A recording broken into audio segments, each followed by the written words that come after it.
नमस्कार दोस्तों, आपका स्वागत है हमारे YouTube चैनल पर। आज हम लोग बात करेंगे डीआरडीओ के बारे में और डीआरडीओ के फ्यूचर प्लान्स के बारे में।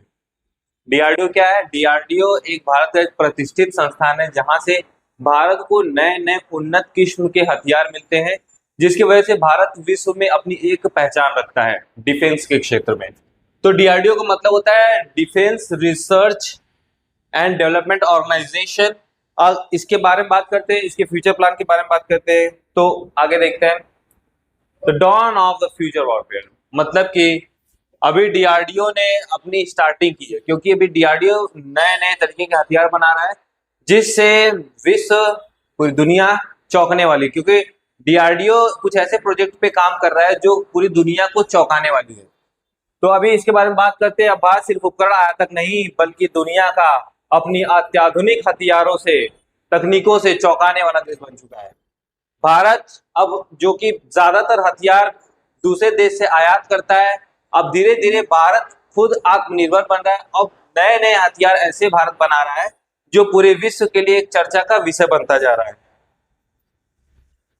तो उसी कड़ी में डीआरडीओ के कुछ तकनीक, कुछ नए हथियार आए हैं जिसके बारे में हम लोग बात करते हैं। तो HSTDV हाइपरसोनिक प्रोजेक्ट है यह जो है हवा की रफ्तार से भी आवाज की रफ्तार से भी 5 से 10 गुना तेज इसकी रफ्तार होती है और बड़ी सटीकता के साथ दुश्मन पर वार करेगा।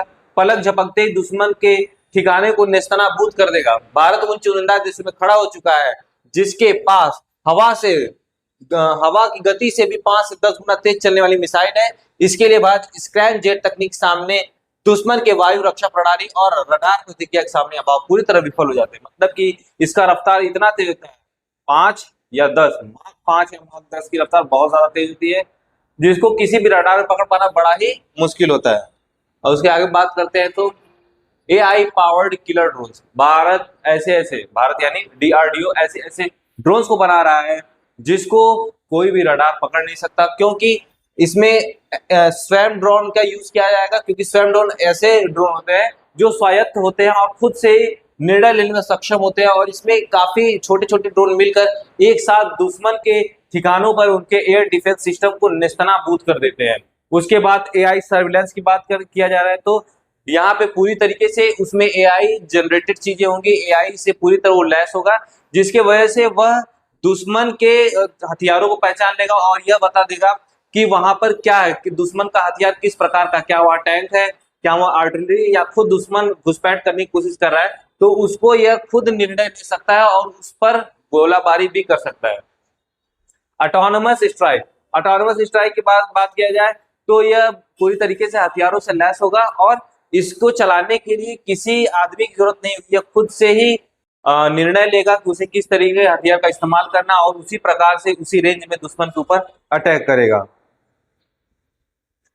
अब यहाँ पे एक नया दुर्गा सेकंड एक नया प्रोजेक्ट जो है कि इन्होंने लाया है डीआरडीओ ने, ये बहुत ही खतरनाक होता है। इसके वजह से यहाँ से बैठे बैठे लेजर की सहायता से ही दुश्मन की मिसाइलों को या उसके ड्रोन्स को नेस्तनाबूद किया जा सकता है, क्योंकि ये जो टेक्नोलॉजी है, ये टेक्नोलॉजी कुछ ही चुनिंदा देशों के पास है, जिसमें भारत ने भी अपना नाम दर्ज कर लिया है।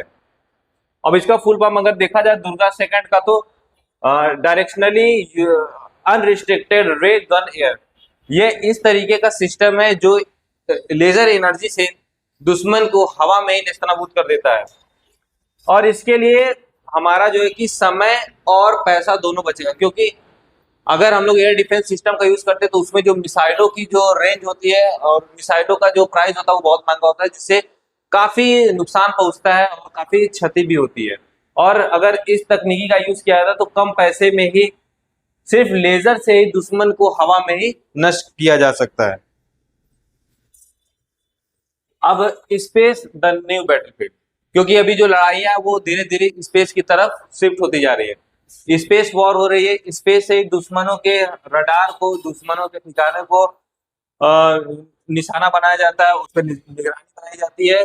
और इसके साथ साथ ही डीआरडीओ ने ऐसी भी टेक्नोलॉजी विकसित कर ली है जो स्पेस में ही दूसरे देश के सैटेलाइट्स को भी तहस नहस कर सकता है। तो इस क्षेत्र में भारत कुछ चुनिंदा 2 या 3 देशों में आता है जो सैटेलाइट को ही तबाह कर देता है। तो अभी ये जो है कि इस पर अभी काम चल रहा है। बाकी इसका कुछ प्रोजेक्ट जो है वो डीआरडीओ ने प्रस्तुत किया था और बड़ा ही सफलतापूर्वक इसका उन्होंने परीक्षण भी किया था।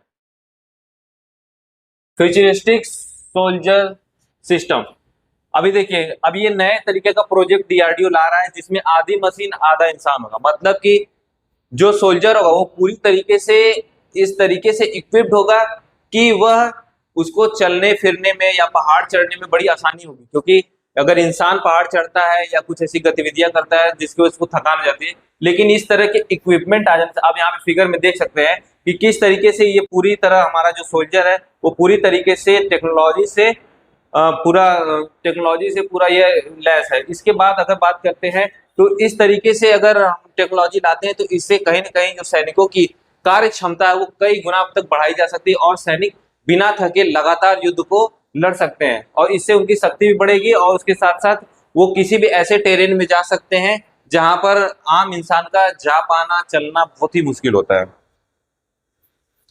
अंडर वाटर सीक्रेट मिशन, अगर बात करें डीआरडीओ की तो वो थल और वायु स्पेस के साथ साथ वो जल में भी नई नई टेक्नोलॉजी का प्रयोग कर रहा है।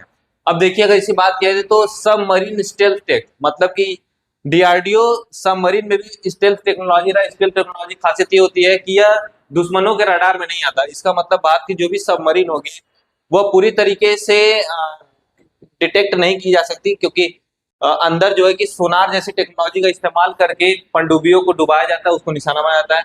लेकिन स्टेल्थ टेक्नोलॉजी के आ जाने की वजह से सोनार टेक्नोलॉजी भी हमारे पनडुब्बियों को नहीं डिटेक्ट कर पाएंगे।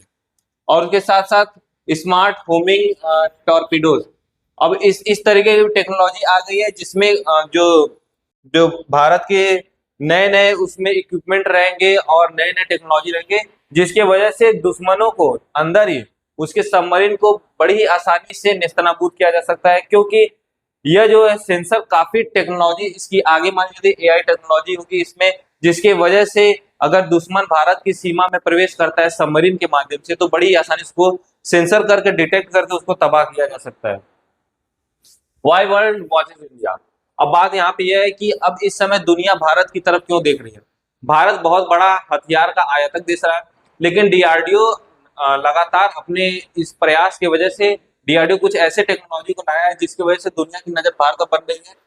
और इसके बारे में बात करते हैं तो भारत का एक जो पुराना ही एक तरीके का प्रोग्राम था आत्मनिर्भर भारत का, जिसकी वजह से भारत अब आयात करने की जगह पर स्वयं इस तरीके की सैन्य तकनीकी को बढ़ा रहा है, जिसकी वजह से दुनिया की नजर बढ़ रही है और डीआरडीओ इसमें काफी बड़े पैमाने पर हथियार का निर्माण भी कर रहा है। इंडिजिनियस स्ट्रेटेजिक बैलेंस, अब यहाँ पे भारत जो है कि इंडिजिनस स्ट्रेटेजिक बैलेंस पे भी काम कर रहा है, क्योंकि जो देश भारत को हथियार देते हैं या टेक्नोलॉजी देते हैं वो कहीं ना कहीं 100% अपनी टेक्नोलॉजी नहीं देते, पूरी तरीके से ब्लूप्रिंट देने से कतराते हैं। लेकिन अगर वो इंडिजिनस रहेगा मतलब भारत का बना हुआ रहेगा तो हमको उस तकनीकी के बारे में पूरी जानकारी रहेगी, उसका इस्तेमाल किस प्रकार से करना है। तो इस वजह से भारत जो है कि अपनी सहभागिता और अपने आप को एक नए ताकतवर देश के रूप में उभारने में काफी सफल रहेगा।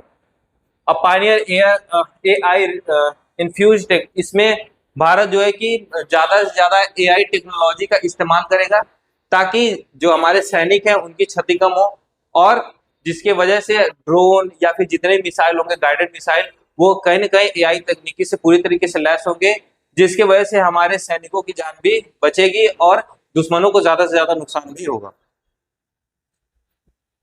अब बैलेंस रियलिटी चेक, तो ये जो डीआरडीओ के जो मिशंस हैं इसमें बहुत सारे मिथ भी है, बहुत सारे र्यूमर्स भी बोल सकते हैं।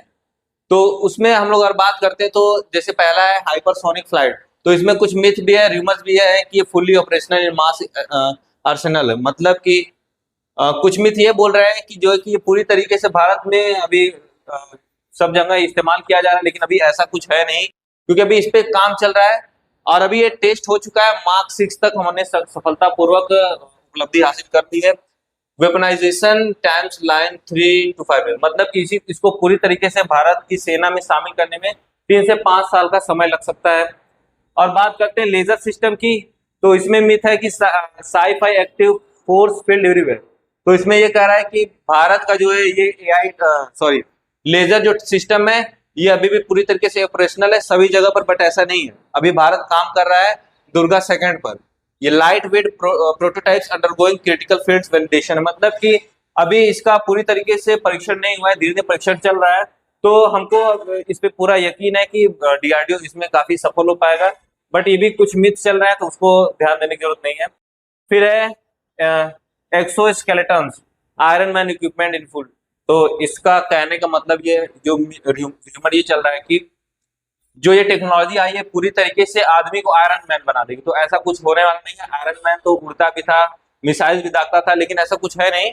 उसमें क्या है कि ये active research lab prototypes for logistic and heavy load assistance, क्योंकि जो आम जो सैनिक होते हैं वो उनका एक कार्य क्षमता होता है, उनकी एक कैपेसिटी होती है जिसके अनुसार ही वो अपने हथियारों को ले जा सकते हैं, या कितनी दूर वो पैदल चल सकते हैं, पहाड़ों पर चढ़ सकते हैं। तो ये एक तरीके का फिक्स होता है। बट इस तरीके की टेक्नोलॉजी आ जाने से अगर हम लोग हमारे भारतीय सैनिक इस तरह की टेक्नोलॉजी इस्तेमाल करेंगे तो हैवी लोड को ले जाने में, पहाड़ों पे चढ़ने में भी बड़ी आसानी से चढ़ जाएंगे, और उनके पास तरह तरह के हथियार भी होंगे जिसका इस्तेमाल करके वो दुश्मनों के ठिकाने को नष्ट करेंगे कम से कम ऊर्जा में। द अल्टीमेट स्टडी, आने वाले समय की लड़ाई सिर्फ सैनिकों की नहीं है बल्कि आर्टिफिशियल इंटेलिजेंस, स्पेस टेक्नोलॉजी और हाइपरसोनिक वेपन्स की होने वाली है, और भारत इसमें सबसे आगे है। तो जो है अभी जो जो इस समय पूरे विश्व का कंडीशन है वो धीरे धीरे वॉर जो है वो आगे शिफ्ट हो रहा है, अगले जनरेशन की तरफ बढ़ रहा है। तो इस क्षेत्र में डीआरडीओ ने भी अपनी एक पहचान बनाई है, उसने भी काफी झंडे गाड़े हैं। तो भारत भी आर्टिफिशियल इंटेलिजेंस से लैस हो रहा है टेक्नोलॉजी में, और हाइपरसोनिक नए नए हाइपरसोनिक मिसाइल्स और हाइपरसोनिक जो जेट्स का निर्माण भी डीआरडीओ धीरे धीरे कर रहा है। और इस क्षेत्र में अगर बात किया जाए तो भारत कुछ चुनिंदा देशों में आ रहा है। तो ये भारत के लिए एक बहुत ही अच्छी खबर है और भारत की एक पहचान विश्व स्तर पर बन रही है।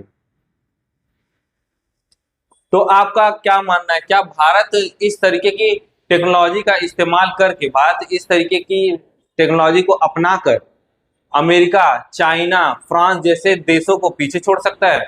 आपकी जो भी राय है आप कमेंट में जरूर रखें, और बाकी ऐसे ही रोचक जानकारी को जानने के लिए हमारे चैनल के साथ बने रहें। Thank you very much.